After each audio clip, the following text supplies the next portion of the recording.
La volta al món a peu, dia 90. Magnífiques vistes des d'aquí i també des de l'apartament. Genial, genial, genial. Avui, bastants quilòmetres per endavant i, bueno, molt maca la costa, però bé, malauradament ens hem d'allunyar una mica per començar de la costa i després la tornarem a emprendre. Creuem Bòsnia avui i caminem bastant, en principi, o sigui que ens hem aixecat d'hora, són les 8. I què més? El turmell, no? Suposo que us preguntareu. A veure, fa un pèl de mal, com ahir més o menys. M'he pres un altre ibuprofè aquest matí i a veure fins on arribo. Si no puc fer tots els quilòmetres, doncs no els faig, home, no és qüestió de forçar i trencar-me.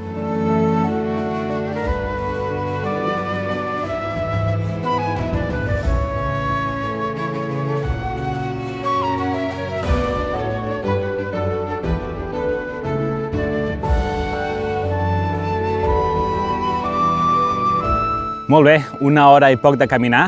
Avui farà calor, Perquè, clar, pel matí estava bé amb això, però ara ja començo a tenir calor i ara aniré pujant i m'hauré de treure. Bé, doncs, per retallar una mica, deixem aquesta carretera i enfilem aquest camí, o aquesta pista.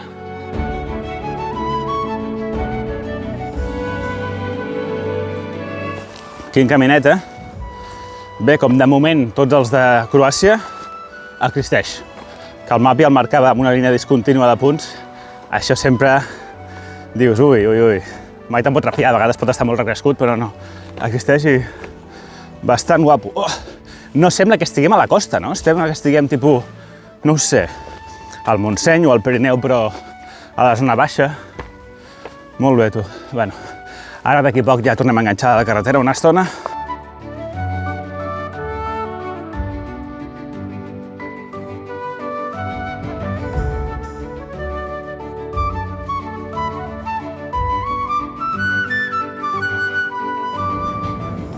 Uau, per primer cop, vista frontal al pont de Pelješac. Moltes coses a explicar, d'aquest pont, que per cert, ara no té cap cotxe, pel que estic veient. Sí, dos. Què és aquest pont? Aquest pont connecta el continent de Croàcia amb la península de Pelješac, que sembla una illa, aquesta península, però no, és una península, però bé, és com si fos una illa, perquè connecta amb el continent bastant més endavant. Ostres, per què? Per què està fet aquest pont, no? Si es pot accedir des de l'altra banda. Bé, clar, com d'aquí poc tenim la frontera amb Bòsnia, per creuar des de la zona de Split fins a la zona de Dubrovnik, s'havia de passar la frontera Bòsnia. Això suposava un mal de cap pels croates que, clar, cada cop que passaven, encara que fos ràpid, t'has de parar a la duana, a la frontera, ensenyar el passaport, tal, i això amb les mercaderies, tal, a més una carretera estreta, amb moltes corbes, el que sigui, era un problema per ells. I amb aquest pont milloren molt la comunicació perquè poden passar des de la zona de Split a Dubrovnik sense passar per la frontera en Croàcia. Tenen més, diria, autonomia, no depenen de Bòsnia. Clar, per mi aquest pont té molts avantatges, que és el fet això que us he comentat, i també connecta millor aquesta península tan gran amb el continent i millora el despoblament, i millora el turisme, la gent que vulgui visitar-ho i tal. Però clar, realment, si ho penses fredament, és una obra que té moltíssim impacte ambiental, o sigui, penseu, aquest pont medeix 2,4 quilòmetres i té 13 pilones, 13 columnes, podríem dir, i té una altura de 100 metres sobre el nivell del mar, aquest pont. O sigui, és un impacte ambiental heavy. I tot això, per què?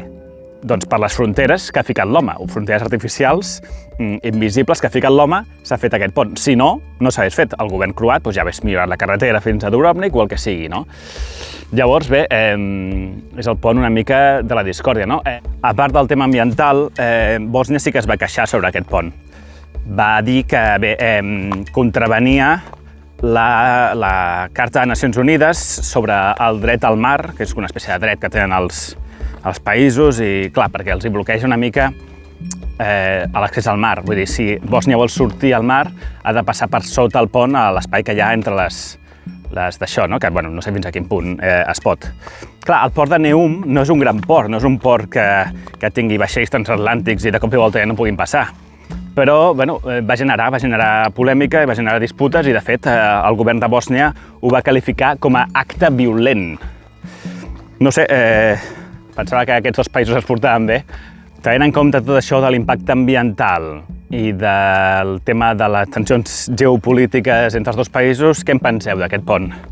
Quina opinió teniu? Esteu a favor o en contra? Home, jo trobo que té moltíssims avantatges de cara a tothom, perquè, clar, també que els cotxes deixin de passar per la frontera de Bòsnia, doncs suposo que a Bòsnia els estalvia maldecaps de que passin un munt de cotxes per allà, però, clar, el tema d'impacte ambiental i el tema de tot això que us acabo d'explicar de l'accés al mar, doncs tal, no sé. Jo la veritat és que no hi estic massa a favor, però ho entenc a la vegada.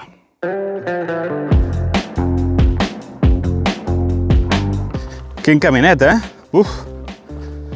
Hem pujat molt progressivament i de cop i volta baixada, radical, d'aquesta manera cap a baix.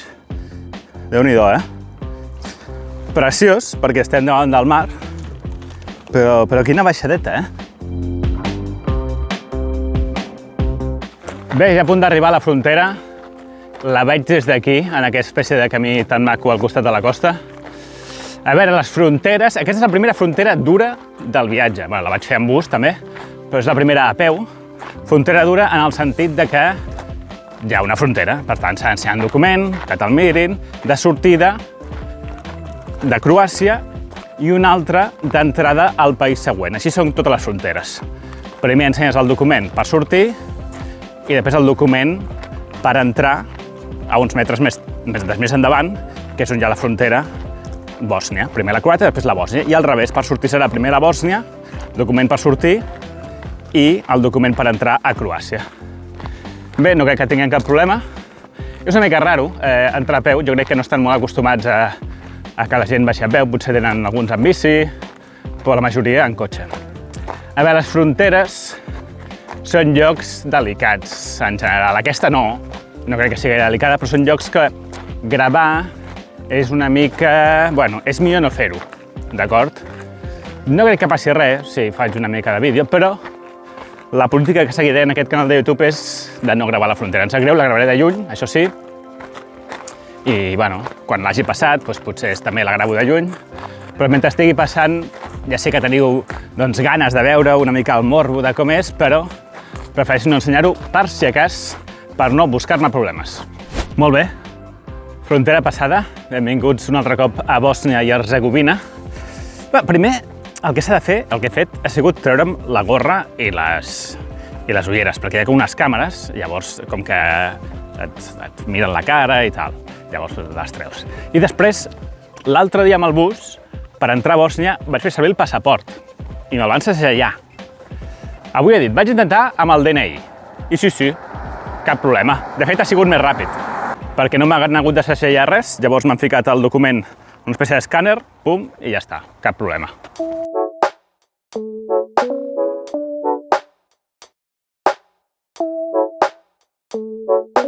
Doncs ja he arribat a Neum, carretera amb pocs cotxes, però els que corren van molt ràpid, corren molt. Bé, parada per dinar, petit supermercat, he comprat un refresc i un iogurt. Cansamenta, vinga, va, a dinar. Per cert, avui tinc pasta que vaig fer ahir a l'apartament. Aquí està, i aquí n'hi ha més. I menjarem això, també és una mica de pernil que tinc d'ahir i una mica de patates també. Doncs res, 8-10 quilòmetres més tard, aquí darrere tornem a tenir la frontera, mateix procediment d'abans, però al revés. Primer Bòsnia i després entrada un altre cop a la Unió Europea. Doncs res, ja està. Simple, fàcil, igual que l'entrada. Seguim caminant. Avui la teoria és fer 43 quilòmetres. No sé, podré. Són les 14:30 i portem 23 i mig. Bueno, jo diria que sí. Si no parem gaire, podem. Dobar dan. Dobar dan. Yes, Moscow. From Dubrovnik. We walk. Walk. Yeah, challenge. Ahí es cierto. Hvala. but we have to walk. It's the challenge. Okay. But thank you very much. Gratis, I No. Dubrovnik, no problem. I go to Istanbul Istanbul. walking. Ciao, ciao. Bob.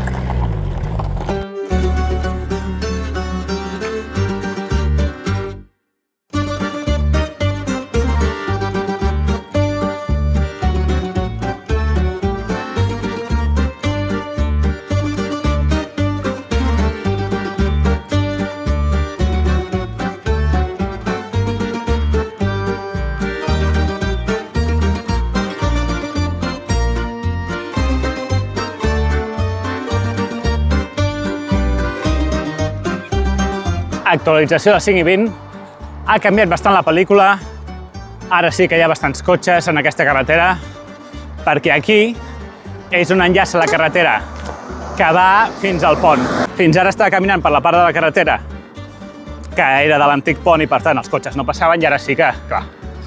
En fi, encara queda una bona estona, uns 9 quilòmetres, per tant, igual que últimament, tocarà caminar de nit.